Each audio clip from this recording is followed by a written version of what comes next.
Hello student, आज का जो टॉपिक है वो है ओसी चैप्टर फर्स्ट एंड्रयू फ्यूएल के 14 प्रिंसिपल, जो बोर्ड एग्जाम में बहुत इंपॉर्टेंट है। हम लोग पढ़ेंगे एंड्रयू फ्यूएल के 14 प्रिंसिपल। जब आप ये क्वेश्चन लिखोगे तब आपको सिर्फ एंड्रयू फ्यूएल के 14 प्रिंसिपल के पॉइंट लिखने होंगे, डिस्कशन करके उसके बारे में नहीं लिखना रहेगा। ओके, मैं आपको थोड़ा ब्रीफली बताता हूँ एंड्रयू फ्यूएल कौन थे। एंड्रयू फ्यूएल का जन्म 1841 में हुआ था, उनकी डेथ 1925 को हुई थी। Okay, was a French mining engineer who turned in leading industrialist and successful manager। वो एक इंजीनियर थे, बाद में उन्होंने अपना करियर चेंज किया, वो एक इंडस्ट्रियलिस्ट और एक सक्सेसफुल मैनेजर बन गए। He started his career as a mining engineer in the French mining company and rose to the position of the chief managing director। एक माइनिंग कंपनी से चीफ मैनेजिंग डायरेक्टर बने Andrew fuel. After conducting the many experiment and observation in the organization, Fuel proposed to 14 principle of management। जिस company में वो थे उन्होंने उस company में बहुत एक्सपेरिमेंट किया, बहुत ऑब्जर्वेशन किया, उसके बेस पे उन्होंने 14 इम्पोर्टेंट पॉइंट प्रिंसिपल लिखा जो हम डिस्कस करेंगे। नंबर वन है principle of division of work. Principle of division of work Andrew fuel के हिसाब से जो भी टास्क मिलता है उसको डिवाइड करो।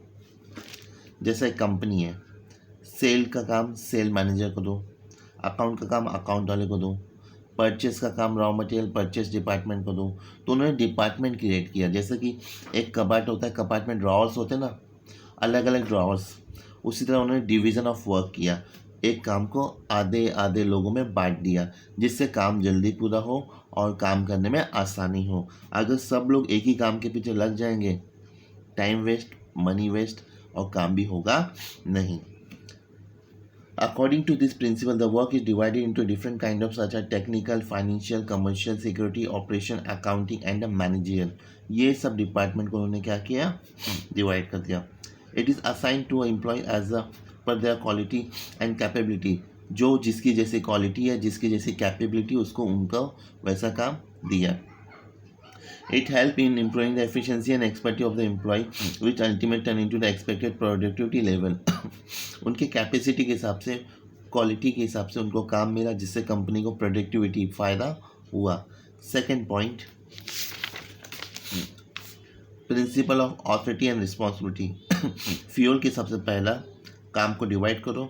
दूसरा ऑथोरिटी एंड रिस्पॉन्सिबिलिटी। ऑथोरिटी जो काम दे सकता है, ऑथोरिटी हायर लेवल, और उसकी रिस्पॉन्सिबिलिटी क्या है वो बात कर रहे हैं।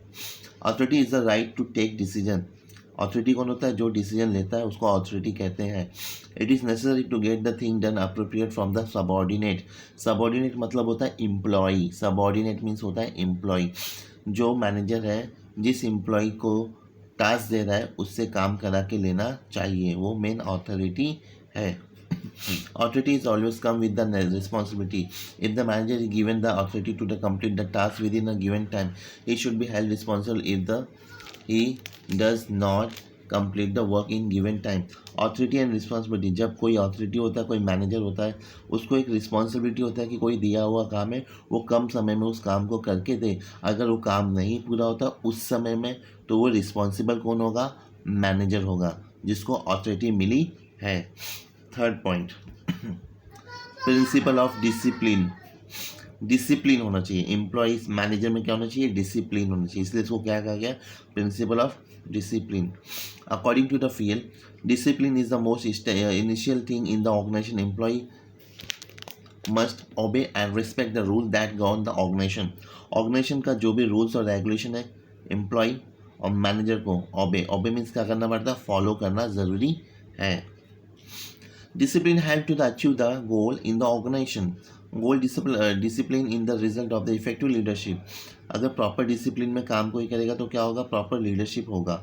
अगर डिसिप्लिन में ही नहीं है मैनेजर तो मीन्स लीडर भी प्रॉपर नहीं है, इसलिए डिसिप्लिन इज मस्ट इम्पॉर्टेंट।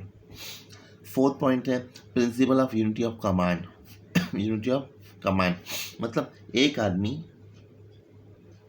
अपना डिसीजन लेगा, यहाँ पे एक ही बॉस होता है, दो बॉस नहीं। अगर दो बॉस रहेंगे तो ये कुछ और बोलेगा, वो कुछ और बोलेगा, ऐसा नहीं होना चाहिए। वहाँ पे एक बॉस चाहिए, उसको बोलते यूनिटी ऑफ कमांड। कमांड एक के हाथ में होना चाहिए। Each manager of the organisation should receive order only one superior. हर एक मैनेजर को ऑर्डर कौन देगा? Only one superior. Superior means top level. This principle help in the managing the conflict and the solving dispute among the people in the organization. It also help in avoiding confusion. यहाँ पे जो भी organisation में conflict, जो भी dispute है, जो भी झगड़ा है, एक ही आदमी सॉल्व करेगा, 10 आदमी उसको सॉल्व नहीं करेंगे। Okay. If an employee receive command from more than one authority, will be confused and will not able to take decision about whose order should be followed. This thing is wrong approach. एक से ज़्यादा manager अगर employ को order करेंगे तो यहाँ पे क्या होगा? एम्प्लॉय में कन्फ्यूजन होगा कि इसका ऑर्डर फॉलो करूँ कि उसका ऑर्डर फॉलो करूँ, जिससे काम होगा नहीं। 5th point, principal of unity of direction. Direction, एक ही राह पे, एक ही रास्ते पे काम होना चाहिए, ऐसा आड़ा टेढ़ा काम नहीं होना चाहिए। एग्जाम्पल के तौर पे बता रहा हूँ। This principle state that there should be one head and one plan in every organization. हर एक कंपनी में एक ही प्लान, वन हेड, एक ही हेड होना चाहिए, एक ही बॉस होना चाहिए और एक ही प्लान होना चाहिए। 10 प्लान नहीं होना चाहिए। Each group in the organization should have the some objective and group should be directed one manager using the single plan. एक ही मैनेजर होना चाहिए। Point number 6, principle of subordinate of individual interest to the organization interest. ये point थोड़ा बड़ा है लेकिन ये point आपको याद करना है, मैं बता देता हूँ। Subordination of individual, subordination means subordinate यानी एम्प्लॉई एक इंडिविजुअल होता है। Interest to the organization interest, जो एम्प्लॉय का जो इंटरेस्ट है वो एक ऑर्गेनाइजेशन का भी इंटरेस्ट होना चाहिए। जैसा एम्प्लॉय सोचता है, एम्प्लॉय हमेशा ऑर्गेनाइजेशन के लिए सोचना चाहिए और ऑर्गेनाइजेशन को एम्प्लॉय के लिए सोचना चाहिए। मेड फॉर ईच अदर, ये पॉइंट का मतलब था। एक्सप्लेनेशन देखेंगे। According to this principle, the interest of one individual must be given less important the interest of the organization. While taking decision in the organization, the manager should always consider the interest of the whole group rather than the interest of the single employee. Similarly, the employee should be to protect the interest of the organization must first priority. Interest should be subordinate. जब एक organisation में कोई manager होता है तो उसको employ के बारे में सोचना चाहिए, किसी एक एम्प्लॉय के बारे में नहीं सोचना चाहिए। कंपनी में जितने भी एम्प्लॉय है सबका सोचना चाहिए। अगर किसी एक के बारे में सोचता है, दैट मीन्स व्हाट, वो उसको चाहता है या फिर उसकी हेल्प कर रहा है, वो गलत है। बाकी एम्प्लॉय के लिए भी हेल्प होना चाहिए, इसलिए सबको सामूहिक रूप से हेल्प करना चाहिए। Point number 7, principle of centralization. Centralization means center. Centralization refers to the concentration of power and the authority. Then some organization, the power is vested in a few hands on the one hand. This situation occurs in the small organization. If the size of the organization is large, then there is the decentralization of the power and authority. According to this principle, there must be the proper balance between the centralization and the decentralization in the organization. Centralization मतलब केंद्र, यहाँ पे power एक ही आदमी के हाथ में होना चाहिए। सेंटर होना चाहिए, वो आदमी इसको ऑपरेट करेगा, इसको ऑपरेट करेगा, इसको ऑपरेट करेगा, इसको और इसको करेगा। अगर सबके पास पावर रहेगा तो कोई कुछ काम नहीं होगा, एक ही पावर होना चाहिए, उसको होते हैं सेंट्रलाइजेशन। आप मैनेजर बन जाओगे तो पावर आपके पास होगा, तो आप अपना डिसीजन ले सकते हो। अगर 2 मैनेजर देंगे तो वहाँ पे वो कुछ और, आप कुछ और, तो दैट इज़ गलत। कंपनी में फिर कॉन्फ्लिक्ट, डिस्प्यूट, झगड़ा होगा। Next point number 8, principle of remuneration. Remuneration means होता है salary. Appropriate remuneration to the staff employee in the principle to keep them satisfied financially as well as the retain them long spend time within the organization. जो financially help करना चाहिए employ को वो organisation करता है और organisation को time पे सैलरी देना चाहिए। सैलरी के साथ में एक्स्ट्रा बेनिफिट भी देना चाहिए, जैसे कि बोनस हो गया, इंसेंटिव हो गया, वो सब। The fair remuneration affect the productive and efficiency level in the total. और ये रेम्यूनरेशन क्या होता है? फिक्स होना चाहिए और एक्स्ट्रा बोनस भी मिलना चाहिए। अगर उनको प्रॉपर बोनस, प्रॉपर रेम्यूनरेशन यानी सैलरी मिलेगा, वेजेस मिलेगा, तो वह और अच्छे से काम करेंगे। Point number 9, principle of scalar chain.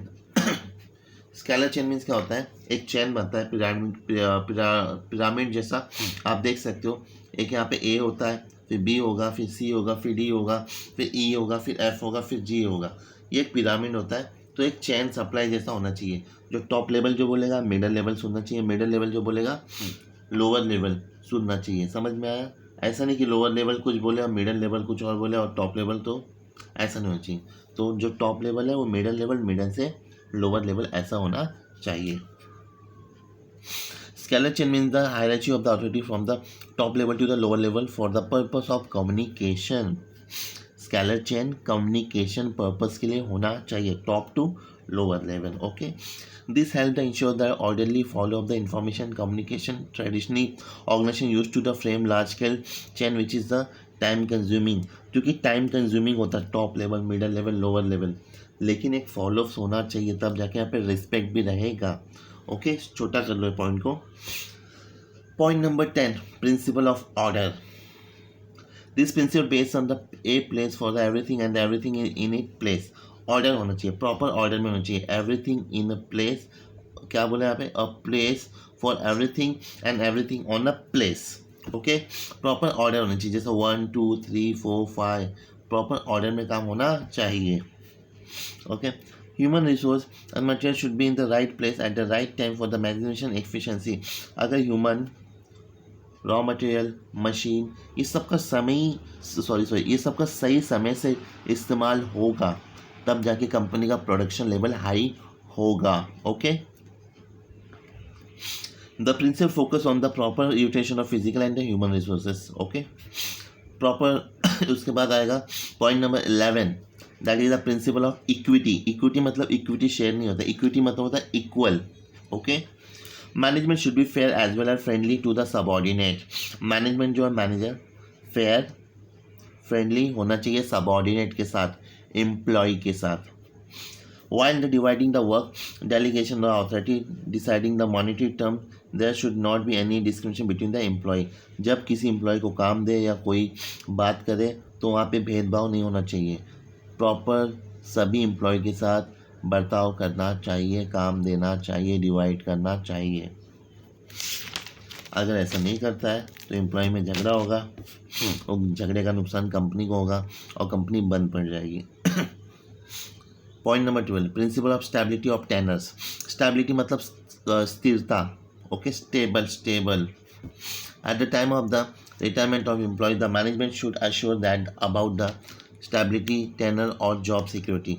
जब एम्प्लॉय जॉब पे लगता है तो उसको कंपनी को विश्वास दिलाना पड़ता है, ऑर्गेनाइजेशन को बताना पड़ता है कि आपका जॉब क्या है, परमानेंट है, आप टेंशन लो मत, आप काम करो। अगर आप काम नहीं करोगे तो आपका जॉब चला जाएगा, लेकिन अगर आप काम करोगे तो आप परमानेंट हो जाओगे। Okay, it play very important role in the creating some belongingness among the employee. इससे एम्प्लॉय में अच्छा लगेगा, उनको एम्प्लॉय को लगेगा हम यहाँ पे परमानेंट है, तो दिल से काम करेगा। अगर किसी एम्प्लॉय को लगता है कि मैं परमानेंट नहीं हूँ, तो वो कभी भी कुछ काम दिल से करेगा नहीं, क्योंकि उसको लगेगा कि आज नहीं तो कल जॉब जाने वाला है, इससे अच्छा छोड़ो, फुकट का पगार लो।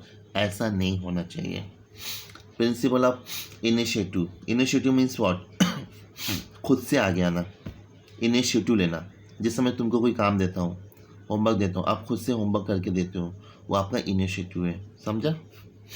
पुढाकार घेणे, मराठी में बोलते हैं पुढाकार घेणे। Okay, initiative refer to wanting to do the work in an innovative way, the freedom to think, work or new idea, encouraging employee to take initiative while the working on given task।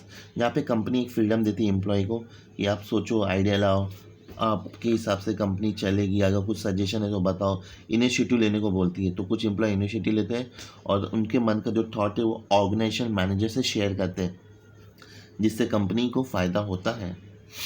Last point, principle of split the crops means होता है team work. क्या होता है?